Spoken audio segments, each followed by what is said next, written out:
Hey, trust, it's not given, it's earned. And delegation is not just a task, it's leadership superpower. Raw, uncut, and unapologetic. Welcome to Men Talking Mindfulness. All right, so Will and I are here today to talk about trust, and I feel truly that trust it's the base of everything, right? And I mean, whether it's your relationship at home with your kids or at work, it's really the basis of all that. But we're going to be talking today about that. We're going to be talking about what happens when trust is broken, and we're going to chat about what trust really means, how to build that up, and then what to do when it gets wrecked, right?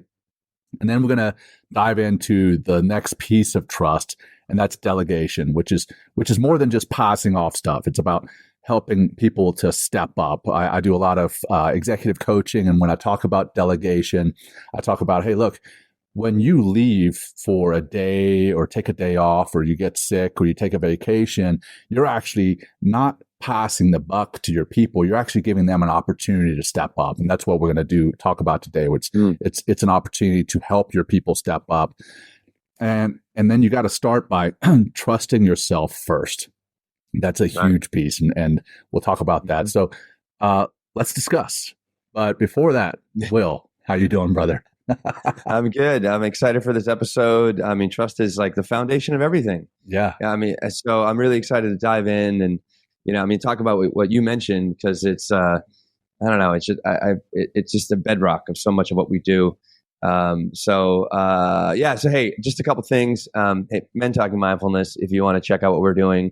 Men Talking Mindfulness, if you want to sponsor our show. Go to Men Talking Mindfulness if you want to join our next team of meditators. That's going to start on October 6th. We have a 9-week program that's starting. If you want to be part of that, head to mentalkingmindfulness.com/learn meditation, or just get to the website, or to get to the website, text MTM to 33777.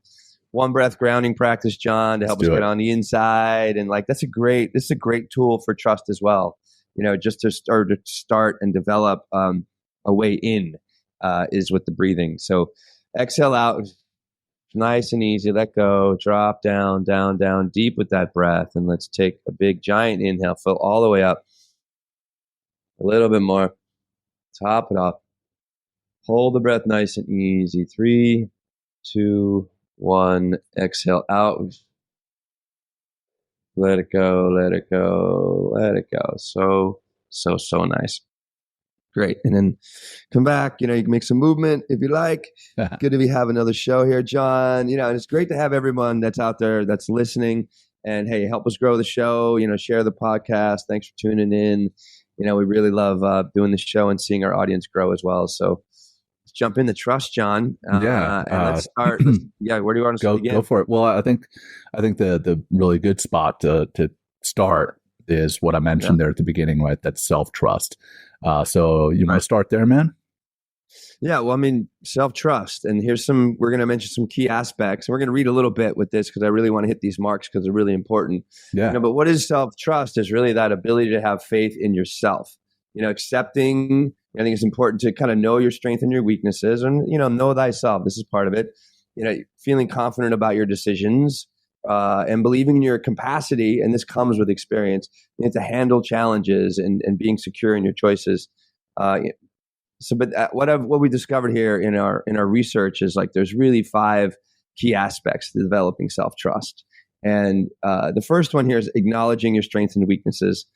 So this is we can't be great at everything, and it's not like you need to be great at everything. But if you know your strengths, then I'd imagine those are the things that I continually work towards.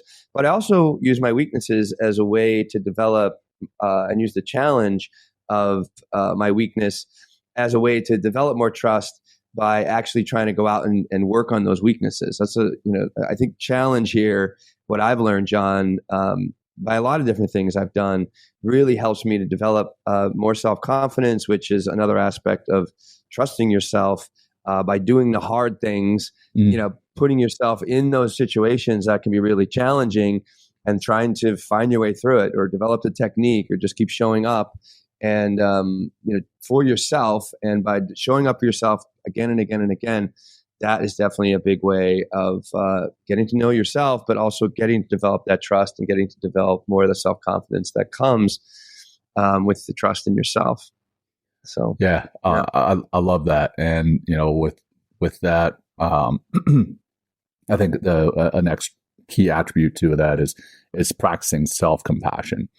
And when you hear that self-compassion, a lot of people are like, what is that? Self-kindness, self-compassion. They kind of feel that's soft. But one of the pieces that I like to think about, and hey, if you're watching this and you're wondering what this is behind my head, it's my chair. I'm sitting down for this episode. I'm not feeling great, so bear with me as I sit in my chair. John got a neck brace. It looks like I got huge traps. Right? Yeah, you got giant traps. Anyway, I wish not this big though. Anyhow, so the self-compassion piece, that's what I teach on regularly. And one of the things that I kind of imagine is that we have self-compassion that's down here. And if you're listening to this, I'm holding up my hand at one level, and we have compassion for others that's kind of up here. And I don't believe that there's ever a way to bridge that gap between self-compassion and compassion for others. But what I do feel is that there's a way to raise compassion for yourself. And as you raise compassion for yourself, you're going to raise compassion for others. Now, that said, I think that self-trust comes with not talking negatively to yourself or about yourself to yourself. Right. Especially like after making mistakes, right? It's very easy for us to be like, I'm such an idiot. I knew something like that was going to happen. These kinds of things. And we've talked about that on the show before. But in developing that self-compassion and developing that internal kind of self-supportive internal environment, that self-compassion, I believe, builds a foundation upon which you can build that self-trust. So I think that's a key attribute for sure. Turn it back over to you. Well, I think you have to I think with self compassion and self kindness, it's important. Like that's the relationship with yourself, and we have this negativity bias. We have this default mode network that's always on. Mm-hmm. So therefore, that narrative, right, is always kind of running in the background. And that negativity bias, most of the time, our thoughts are going to become negative. So when we do something and we fuck something up and things aren't going our way, we can get really, really hard on ourselves. But self-compassion and self-kindness are a skill like anything else. And it takes some practice to develop it so you can actually begin to develop a relationship to yourself when you're not things aren't going your way, or you fall short of a particular goal, or you fail at something. It's like you don't have to beat yourself up. I mean, and that's not going to help you or serve you in any way. Right. But self-compassion is going to help you, right, to just it's going to help you to just develop more of that supportive relationship to yourself. And one key, and we learned this in my compassion course, we learned this and heard this from Kristen Neff, Dr. Kristen Neff, who was on the show, is talking to yourself and supporting yourself in a way a great friend would, or a mentor, or a great coach or a teacher. What would they do? So instead of lambasting yourself, how can you just be more kind and more compassionate to yourself, because you're always going to screw things up. That's always. Just part of being a human being. Yep. Yeah, exactly. Another part here is really key is setting boundaries and keeping promises. If you say you're going to do something, right? Yeah, go for it, John. No, I was just gonna say, I struggle with keeping promises to myself quite often. So I've seen it a few times. Oh, I know you have. Oh, I'm not saying as I've got a bag of Doritos over here. Yeah, exactly. I was going to say it's fucking food. Is a little bit of your weakness sometimes. Oh, for sure, it is, absolutely. So go ahead, man. You were talking about setting boundaries. No, so boundaries, it's right. I mean, it's just if you keep showing up for yourself and keep showing up in the way that you want to show up, whether it's if you schedule yourself to do something at this particular time and you show up and you do that, how are you going to feel? Right? I'm going to feel stronger about myself. I'm going to feel a sense of accomplishment. And then then I have that energy and that history in which I can be like, oh, I can do that too. I can do the next thing, and you really develop, instead of, always playing that negotiation game of oh, should I I could do this instead, versus like, you know what, I said I'm going to do this and I'm going to move forward. The likelihood of you doing that alternative thing, right, that your mind wants you to do instead of like your will or your passion wants you to do, decrease considerably when you keep showing up. And one way that I really experienced this deeply when I did my second Vipassana, which is like 10 days, 10 days of 10 hours of meditation a day. Every meditation you're sitting for an hour. And it got grueling like day 5, 6, 7, like 8. My body was just aching like crazy. I bet. And I remember I had this moment where like they're not watching you, like a prison guard, at this place, like, to make sure you're doing what you're supposed to be there to do. They let probably about 3/4 of the meditation you do on your own time, whether it's in your room or whether it's in a meditation hall or whether it's this place called a pagoda. I mean, we're adults, like, so I could have just slept the whole day and only did like 3 of the meditations that are required, as a group. But I kept showing up. And I remember when I was really like, just fucking pressed, just don't do this right now because I'm so sore. And I showed up and I did it. I sat for another hour in all this pain. And I came out with this wonderful insight of just like, of how incredibly important it is, how it develops that trust, how it develops, a deep sense of self-respect for showing up for yourself when you say you're going to do it. And setting boundaries is important too. If you have stated or claimed that you're not going to eat another bag of Doritos, or you're going to change your habits in some ways. It's like, it's not going to be easy from the get-go, but just starting small chunks and just keep going and keep going. That's how you really begin to develop more of that trust to yourself. And then you can take that trust and then bring it out into the world and to other people.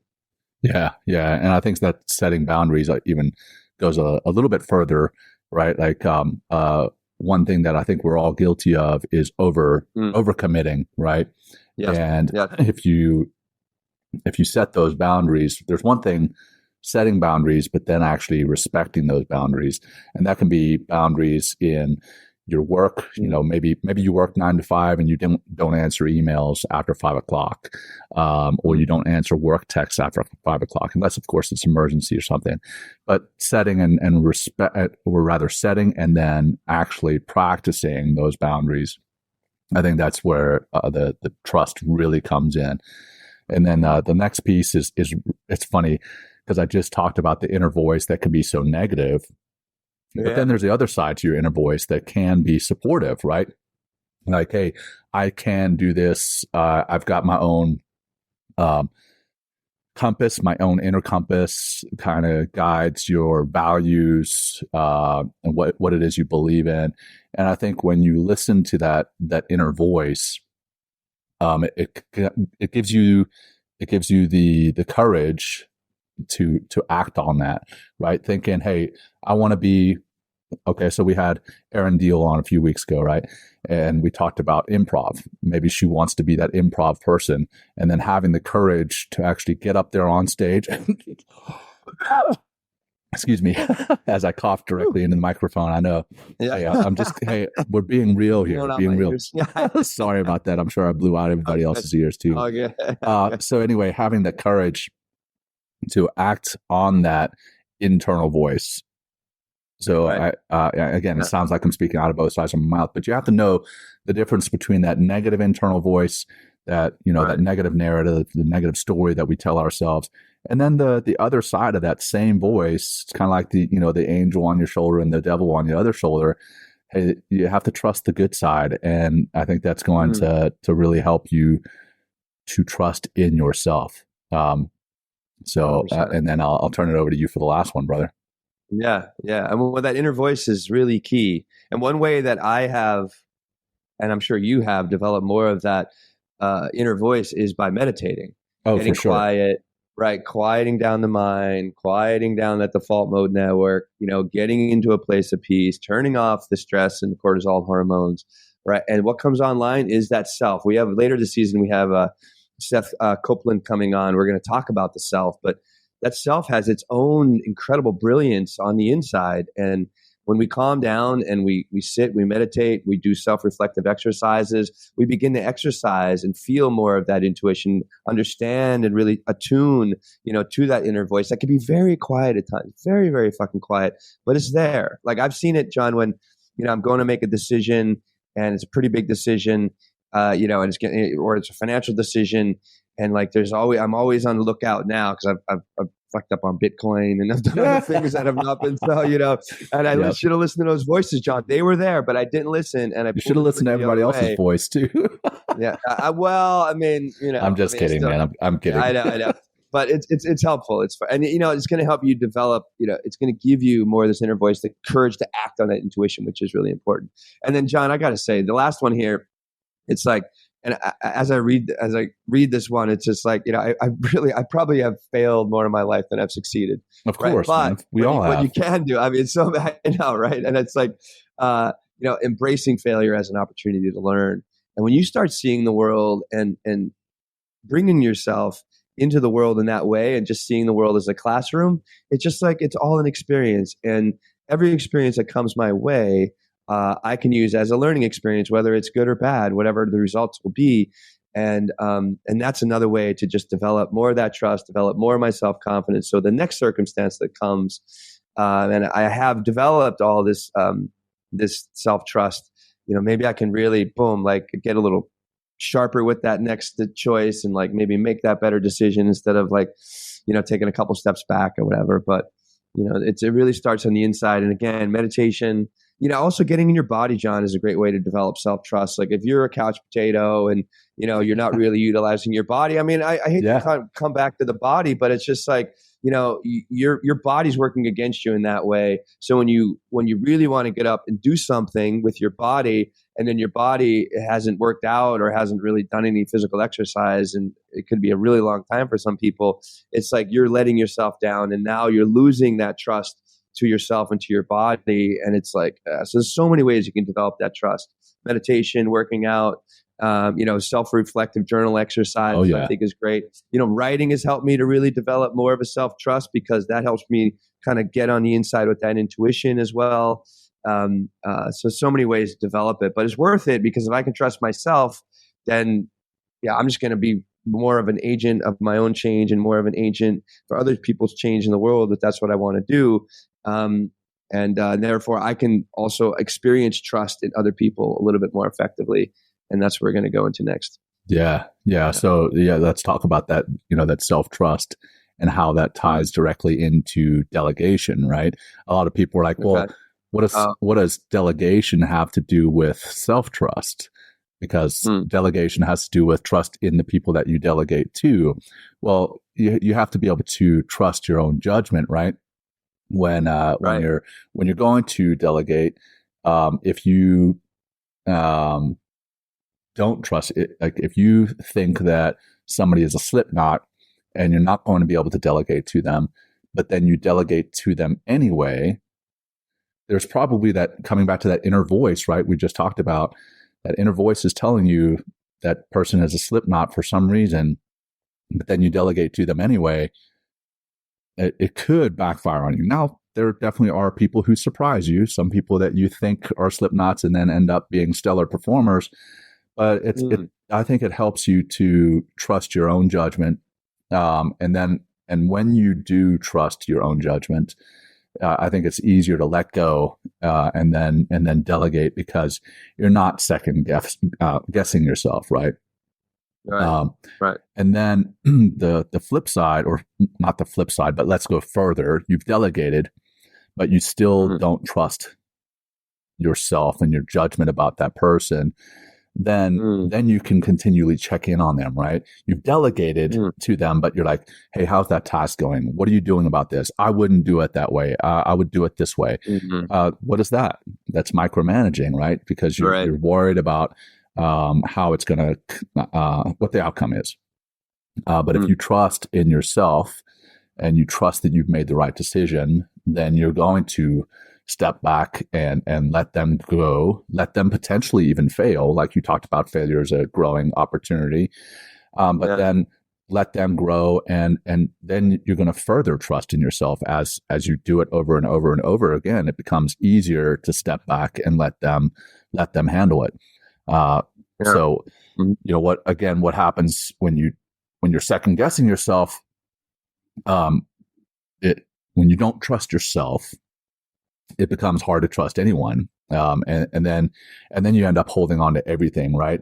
And I find this a lot in the executive coaching that I do, that people end up with so many things on their plate that they can't do. I'm like, well, of this stuff, what can you delegate? And they're like, well, I love my team, but I don't want to put too much on their plate.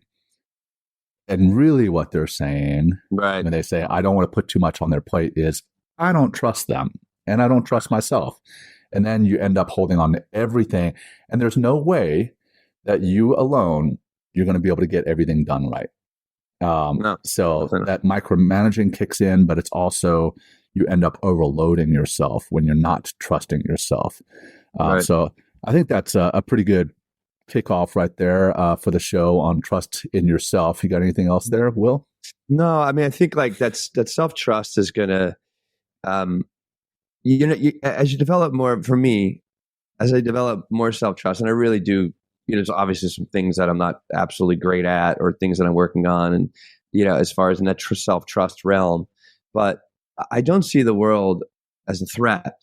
You know what I mean? Which I think that's where it comes. If I can trust myself and I can bring my best self to the world, and and be kind to myself, then I'm going to be more kind to other people, more compassionate to other people, and the world just starts to work more for me, instead of me expecting the other shoe to drop, or another threat to come around the corner.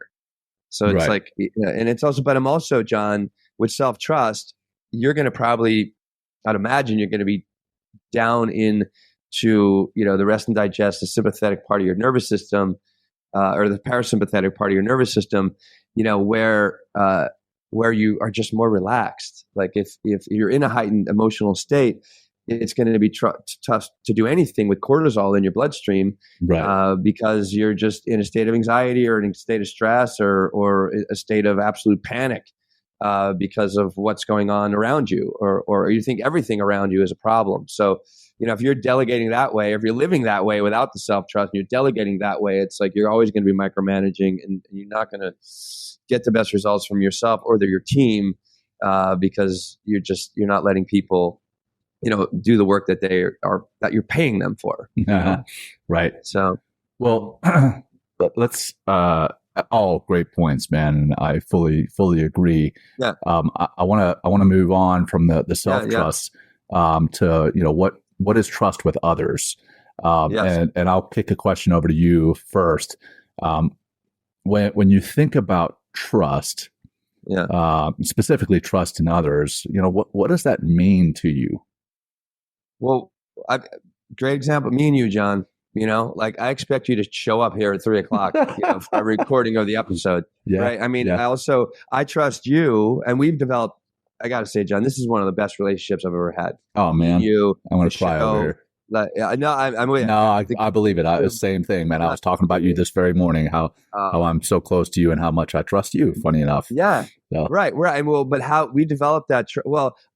Our trust started and began, right. We're like, hey, let's go on this journey together. Yeah. And then, you're showing up and doing this certain thing. I'm showing up doing another thing. I said I'm going to do, X, and I came through with X. You said you're going to follow up with Y, and you came through with Y. We built to Z together. Just like we're, I'm like, I start trusting people through their actions most of the time. You know what I mean? Or through their, when they, when you say you're going to do something, do something. When you say you're going to show up in some place, show up to that place. Don't flake out. Right. And I don't know why that's such a difficult thing anymore. Like this should be a norm across our society. This is the way that we should always be acting as mature adults in an adult society, or a society run by adults instead of like children. Right.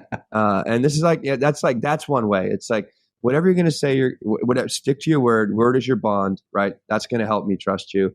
But if you're going to say you're going to do something, and you come through it, dude, that's going to start building more trust. Right. And then I feel more secure about you.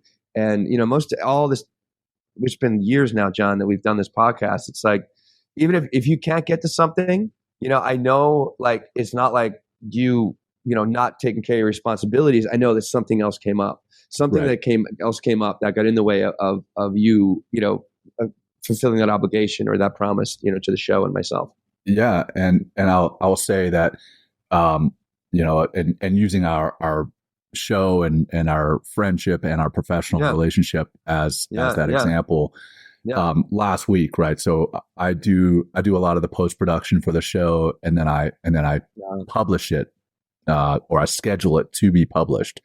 But last week, for an example, is I did all the post show production, and then I uploaded it, scheduled it to be published, but I didn't put all the notes in. And I said, hey, Will, I've got a busy week. I'm not going to have time to go back and put these notes in. Could you put the notes in? Mm-hmm. And I went back and checked, the following day, and they hadn't been done. Mm-hmm. And there was a part of me that was like, hey, I wanted to reach out and be like, hey, Will, can you get to the notes? But then I was like, John, back off. Will's got it. I trust him. He's going to get it done by the time he needs to get it done. Now, it might not be done on my timeline, but it's done when it needs to get done. Right. And that's a lot of people get wrapped up in their own timelines, and that's where they start to micromanage. If there's a deadline, if things are done by the deadline, that's great. They don't have to have it done by your personal deadline. That's even before the actual deadline. Right. So again, coming back to the anecdote here with our show, the show publishes on Monday, and I wanted to check on you on Friday, but then I'm like, he's got all weekend to do this. He'll get it. He'll get it done. That's what I was thinking. Exactly. And you had plenty of time. And the same has obviously been true in reverse a couple of times when you do the snippets, the video snippets, and you probably have a timeline in your head, and I haven't stuck to that timeline because, one, it hasn't been expressed, right? You haven't said, hey, can you have this done by X date?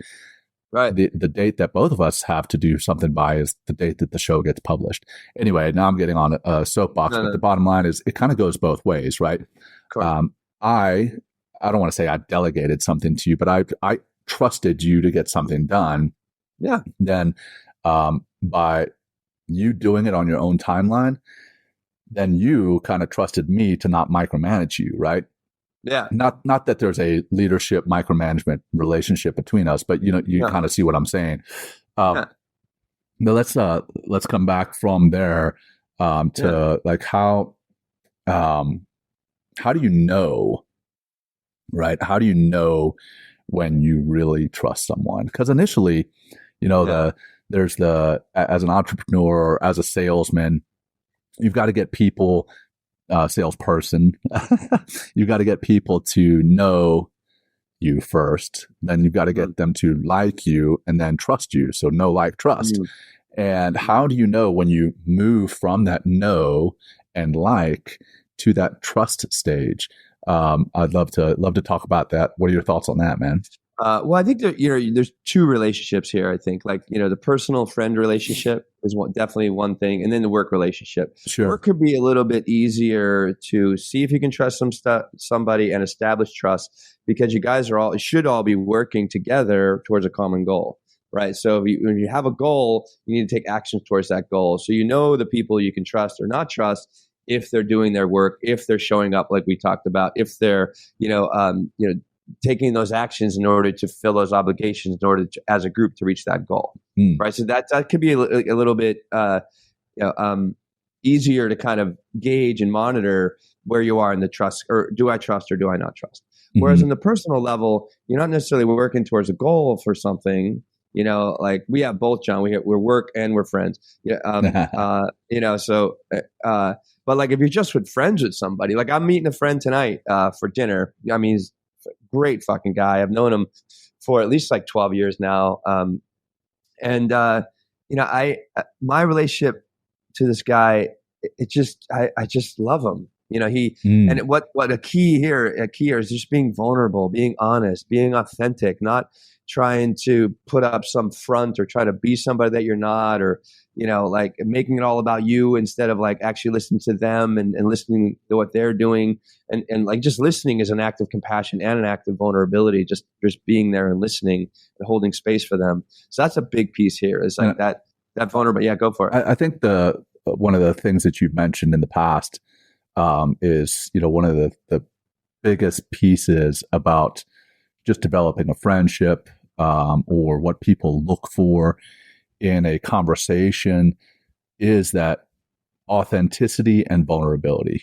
And that's where I think that trust comes from, is when you that trust comes from is when you share something personal, Yeah.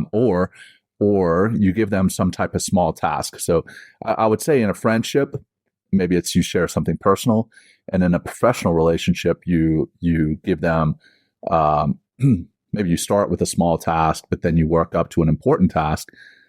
And with that, sharing something personal or giving them an important task, you don't feel anxious about it.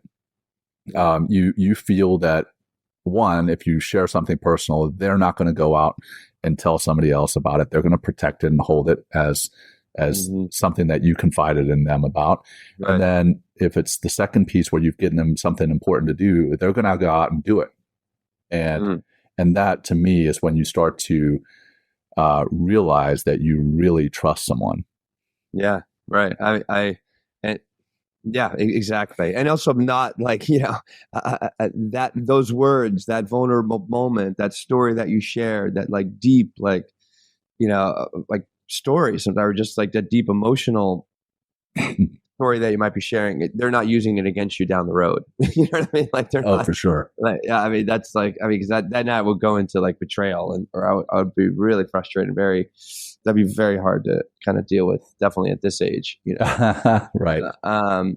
Okay, well, I think that's pretty good, John. Yeah. You want to talk about, so, if we've talked about what trust is, we've talked about, how to be vulnerable, how to know that you trust someone. Well, let's talk about how you build that trust. So, I think, we talked about consistency. We've talked about consistency time and time again in the show. And I think that's a big piece of how you build that trust, right? Maybe keeping your word, right? So I just talked about developing trust in somebody else. You give them something. You give them either an important small task to kind of test the waters, or you tell them something personal about yourself to test those waters.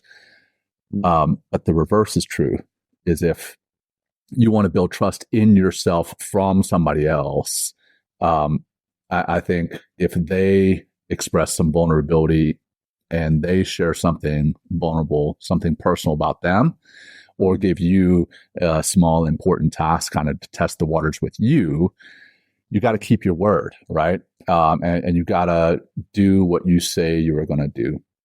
Just like that, developing trust in yourself, you got to do what you say you're going to do so that you develop trust in yourself. Yeah, you've got to do what you say you're going to do to develop trust in you from somebody else. Because, hey, I can say all day, hey, Will, I'm going to get this done. I'm going to get this done. I'm going to get this done.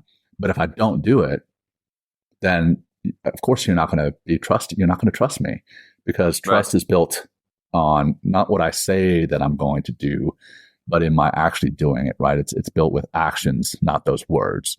And the more often that I prove, right? If today was week one of our friendship and of our show, and I showed up and I did what I said I was going to do, that would build a little bit of trust, right? But then over 4.5 years working together, and I've proved myself and you've proved yourself, the more that you do that, the more you prove you're reliable, the more people will start to trust you. So I think that consistency is a big piece in how you build it. For sure. Yeah, exactly. And it's, now it's like, what we've developed here with Men Talking Mindfulness based on, we started with that, building that foundation of trust. Now it's just like, we're a machine.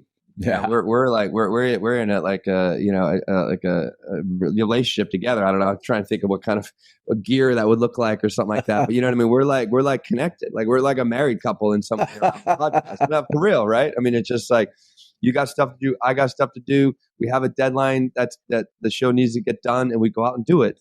And the more that we keep, and it was what's interesting, John, is like we also have so much respect for each other because of the trust that we built.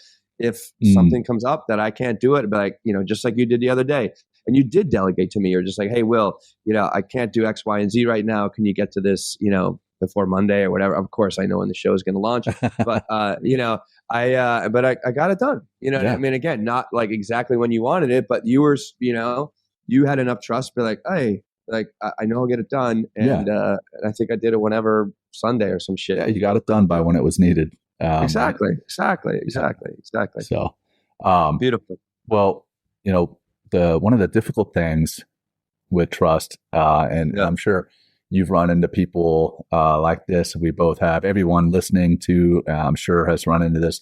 But how do you win over someone's trust who's not ready to trust you, right? There's people out there, right? And I'm sure like I said, we've all experienced it. How would you say that you win someone's trust who may not be ready to trust you? Time, consistency, and patience. Oh, wow. Right. It takes time. It takes time to develop trust. I mean, some people could be deeply traumatized.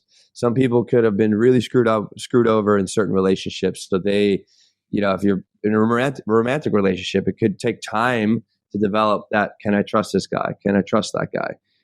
And it takes time to develop. But like, if you're continually showing up as yourself and authentically, and again, authenticity is something that can't be faked. I mean, that's why it's called authenticity, right? I mean, and there's a certain energy, that comes with authenticity. And if you're bringing yourself, all of yourself to every interaction you have with a particular person, whether it's romantic or not, or whether it's a new friendship in some way, and you keep showing up in that consistent way, plus consistently honoring what you said you're going to do. And that could just be showing up for coffee, or showing up for a hike or something like that. Mm-hmm. Then you're going to be like, oh, and that's why, Jai comes to mind. He's been on our show. We talked about discipline, and Jai's great. I think even on the show, like he's like, I remember the first couple, people can be flaky in New York. Like, I am not a flaky person. I'm a person that will tell you like, hey, I can't make it. I'm sorry, I'm not going to be there.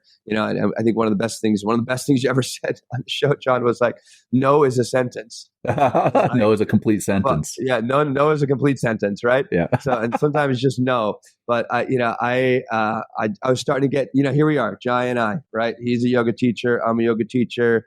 He's been teaching for a long time. I've been teaching for a long time. We have we're two fucking solid dudes teaching at the same studio. I'm like, you got to check the guy out. I'm like, all right, who's this fucking Jai guy? Like, what's going on? You know what I mean? It's like, and I show up to class. He's a good guy. He's, teaches from his heart. And then, I just wanted to get to know him. Like, he's a good dude. I just kind of wanted to know him a little bit. And I sent him a message on Instagram. He was teaching down the street from me. And I was like, hey, I'll be there Friday at 12 o'clock for your class. He did not expect me to show up. He because people flake. Sure. And I showed up, and that was the start of our friendship. Right there. There you go. Right fucking there, because I said I was going to show up, and then also consistently from there, I keep showing up. I keep showing up. We actually dropped in. He moved out upstate.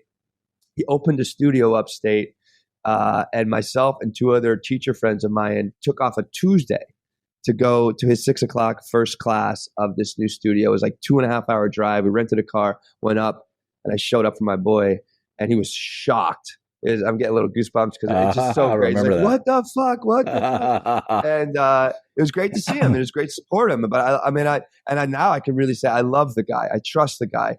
I would do anything for the guy, because we started off our relationship as friends, right, in a very strong, good place where we started respecting each other, just knowing each other, in the sense of I'm respecting my word. I'm showing up when I said I would, and that consistency. And here it's like I got a great friend the rest of my life. There you go, man. So, there you go. And sure. let's flip that script, right? Let's say that if you had told Jai that you were going to show up Right. and you didn't. Yep. I mean, okay, maybe this is a bad example because right then you haven't even established trust with Jai. Right. Right. But in telling him something and then not showing up, that just further degrades the ability to establish trust. Right. But let's go with another example, and I want to use something. Well, let me just say, John, in that moment right there, sorry, and we'll come back to your example. But like, if I didn't show up, right? I mean, then I diminish the opportunity to have a second chance to develop that trust, because now it's just like, he might feel a little hurt, or like not hurt necessarily because early, but like it's just like, this fucking guy said he's going to show up and he didn't show up. It's like, who is he? Then I'm a different person. Right. Instead of the person I want to be, right. Or the person I want to show up in the world. But yeah, what's your other example? Well, I was just going to say, I want to use an example that where trust has been established. Yes. And then you break it. And trust, it takes, like have already been talking about thus far, it takes time to develop that trust. You could build it for weeks, months, years even. But even when you've built it for so long, let's say in a marriage, right? You've built it for so long, and here I'm going to use a personal example. So I'm on my second marriage. On my previous marriage, and this seems trivial at first, but you'll understand it here in a second. My wife and I, we had built trust up for a while. And then I'm a big time Amazon junkie, and specifically I order a lot of books from Amazon, and these books pile up by my bedside.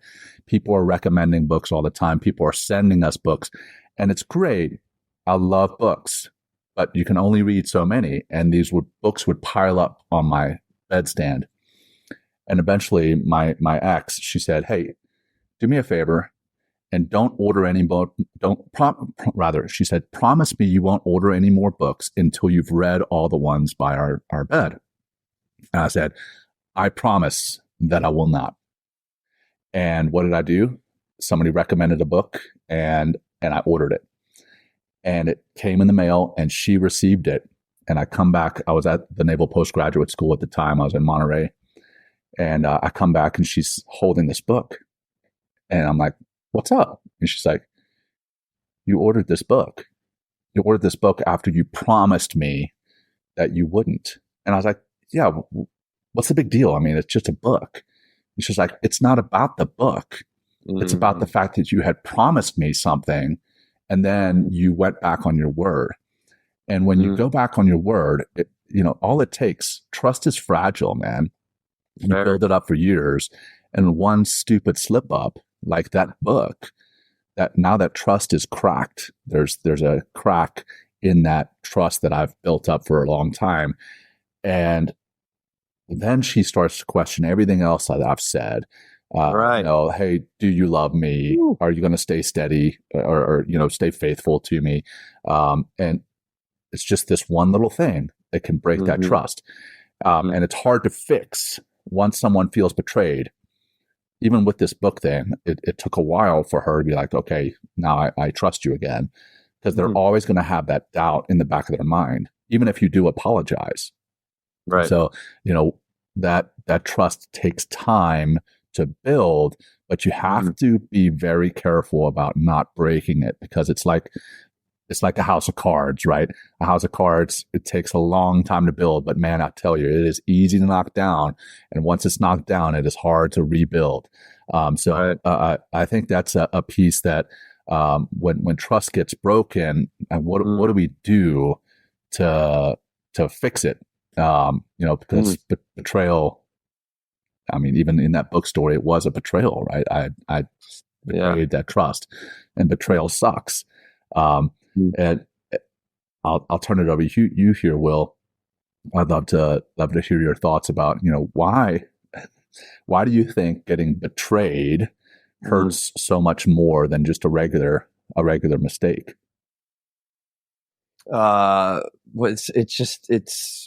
It can cut. Well, people, I'd imagine, in what you just situation that you just described, it's like it could, you wounded, they can take it very, very, very personal, right? It's it could be even, a bit of like a psychological trauma in some way. You've also like, you can in that betrayal, you can impact, maybe their self-esteem in some way. They thought one thing was going to happen. You're going some way, you're moving one direction, and then you don't. It can actually hurt, their self-worth in the sense of like, wow, I can't believe John got that book. It's like, and why did he do that to me? And it's like, and they might feel like, oh, wait, he doesn't respect me, or this whole nother story can go on. Right. You literally can create a story in their mind, right? That might not be completely true. I mean, you're innocently like, it's a book, plus it's a habit that you're doing this as well. Right. And they could be suffering a little from grief, from like that lack of self-respect, or who knows what's going on in their mind. But you open up a different doorway instead of keeping like, kind of the fortress of trust, that you've established. Whether, I heard when you were speaking earlier about, the book, I was thinking like Rome wasn't built in a day. Trust isn't built in a day. It's not, but it could be destroyed overnight.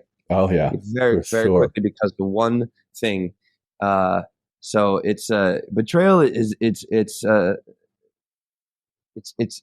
probably one of the deepest cutting relational experience you could possibly have. When someone's betrayed your trust, like, I mean, someone's betrayed my trust in the past, like a few people, and I can't, I'll hang out with them, or if that person's in my family or something like that, like, but I won't trust them with certain things. There's no way. There's absolutely no way. I mean, especially if they've never even addressed the betrayal. Right. I'm like, I don't know. I can't, you broke trust. Like, you said you're going to do this. You gave me your word, and then you broke it. And I'm like, I was like, okay. And change the relationship. I think betrayal is active, right? Let's come back to your example with Jai, the other yoga instructor. You told them that you were going to show up to the class, right? Right. Let's say that you just forgot about it. You honestly forgot about it, and didn't show up, or you thought it was one day and it was actually another day and you didn't show up. That's a mistake. That's a mistake, right? Right. But let's say you told Jai that you were going to show up. Now it's that day. It's almost that time, and you text him and you tell him, "Hey, man, I can't make it because of X, Y, or Z," and that X, Y, or Z is complete bullshit. You're making up an excuse. It's not even real. Lying. And then you see Jai, a day later, but he somehow found out that you had in fact had the time and you were able to make it, but you lied about it. So that's an active betrayal, and that's what I think is the big difference between the like simple mistake and betrayal is it's active, and in that active betrayal, you're violating trust, and I think that causes, to the other person, it causes a lack of self-worth, or maybe a change in self-worth in their eyes, a change in self-esteem. So I think that piece is critical. Now, I know we're coming up on time here, and we wanted to talk about micromanagement versus trust and delegation, but I think in a way we've talked about a lot of that. In this trust piece, you have to trust yourself, you have to trust your people, and you have to develop trust in you from the others, right?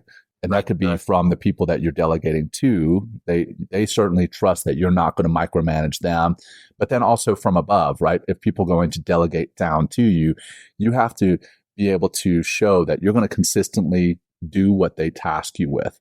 And if you're not able to, here's a key, coming back to trusting in yourself and setting and respecting boundaries.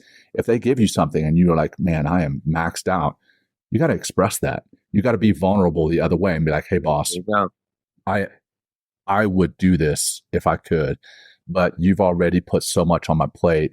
I don't think I'm going to be able to meet the mark. I'm not going to be able to do this on time. I'm not going to be able to do this on budget. I'm not going to be able to do this Right. I'm not going to be able to do it well. And I think that piece is with delegation. You've got to express and build trust up, down, and sideways. And that's Yeah. going to enable you as a person to delegate and to get delegated to, right? So I Right. think that's really, if you wanted to bubble, or rather box up everything else that we had to say about delegation in just a couple of sentences, I think that's it. Did I miss anything there, Will? I don't think I don't think you missed anything. What I would add is get to know your people Oh yeah, for sure. as people. You know what I mean? Instead of just as like, well, they do this job and that's their social security number. That's not. You know what I mean? You got to really see and be with people as people.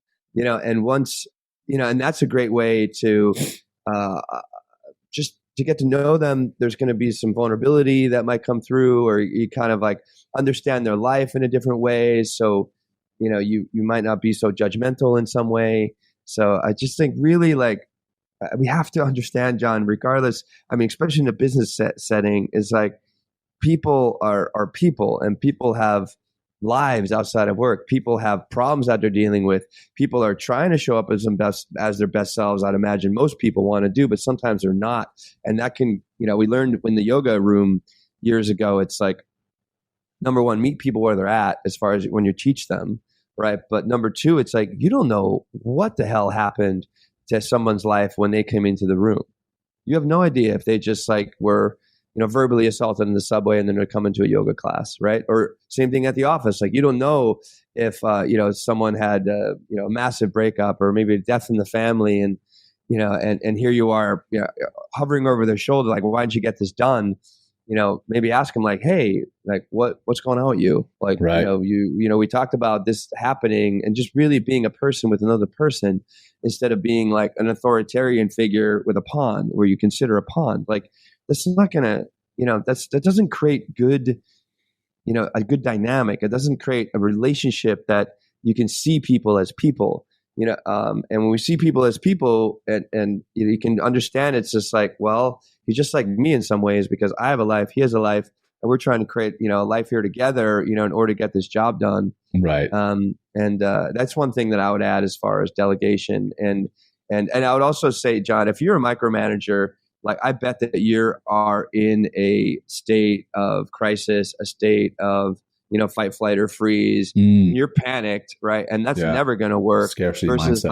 like, being scarcity, right? Versus like being, not necessarily abundant mindset when you're talking about delegation, but just if you're calm, and if you're hired the right fucking people, trust your people, right? And have them get it done. You have a goal, you have a deadline, and if they don't make that mark, that time or the second time or the third time, then maybe you should call them in and have a real adult conversation with them instead of just like being passive aggressive in some way. Right. Yeah. Beautiful, brother. And I think, getting to know your people, that as a leader, that's clearly important on so many levels. Your emotional intelligence, it allows you to communicate better, allows you to delegate better, certainly, as we've been talking about on the show, but just getting to know your people. Right. I mean, and I don't mean, hey, getting to know all their children and all their birthdays and everything about every single person, because it's certainly not possible, especially as you scale your business or you scale whatever organization it is that you're leading. But maybe get to know 2 or 3 levels below yourself, your direct reports, those types of things. So anyway, great stuff here, Will. Thanks. Thanks for running through this. I would love to lead the closing practice and then wrap it up. But before I do that, for those who might miss the closing practice or tune out prior to the closing practice, thanks for joining us. We would love to hear from you. What do you think? And on Spotify, you can comment. You can comment on this show now. Hey, let us know what you feel trust is. Let us know what you feel when trust is betrayed. Let us know what you feel is foundational for leadership, or rather trust in yourself, right? We would love to hear from you. We'd love to hear from you in Spotify. We'd love to hear from you on YouTube.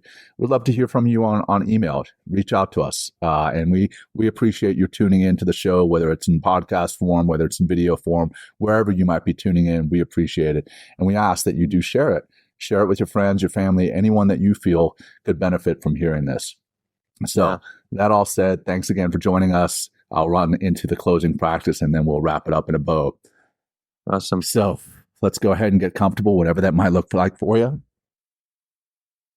And when I say comfortable, I want you to feel comfortable physically and psychologically. So if that includes closing your eyes, then I invite you to do so. And obviously, if that's available to you, if not, then just keep doing what you're doing. And let's just bring our attention to our breath. And we're not going to force it or change it in any way, shape, or fashion yet. We're just going to notice our breath, be quiet and still with our breath. Trust in your breath and in yourself right now, just to be here and sit still for a moment. Paying attention to the rise and fall of your chest and belly as you breathe in and as you breathe out.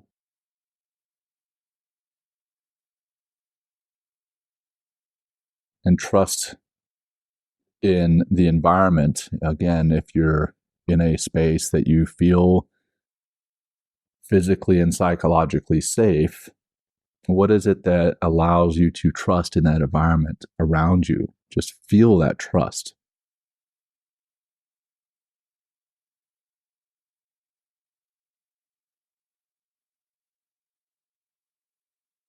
And then I am very thankful for the trust that you are putting in me and Will for listening to the show, but also in letting me guide you right now through this short practice. The trust that you are putting in me, I am thankful for that. And I want you to feel that trust. Feel that trust that you're putting in someone that you may not even really know. And in doing so, you're being vulnerable. And in being vulnerable, I trust in you. And I am thankful for that.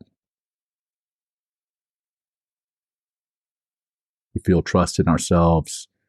We feel trust in the environment we're in. You feel trust in us, and we feel trust in you. And now we'll conclude with 2 deep closing breaths together. Let's begin by exhaling. A nice deep breath in, filling up from the bottom all the way to the top, holding full at the top and letting it go. Nice and easy. Trust in your breath, trust in your body. Nice deep breath in, all the way in, filling all the way to the top. Hold and release. And as you release, start to bring some movement back into your body. And if your eyes were closed, go ahead and start to blink them open. And that is a wrap. Thank you all for trusting in me and Will, for being here with us today. And we love you all, and we appreciate you. Will, over to you, brother. No, hey, thanks, John. Yeah, it's great. And great for everyone out there. Fantastic. Like, slow yourself down. And that's how, that's all. I mean, just everybody, calm down, just calm yourself down and work to calm yourself down. And all this stuff comes through. And then trust starts. Yeah, it's all there. Trust calm starts down, there, man. slow down. It does. And so that's it. Thanks, John. Thanks, everybody. Thanks, everybody. Take care. Peace. Okay. Peace. Thank you for joining us today. We hope you walk away with some new tools and insights to guide you on your life journey. New episodes are being published every week, so please join us again for some meaningful discussion. For more information, please check out mentalkingmindfulness.com.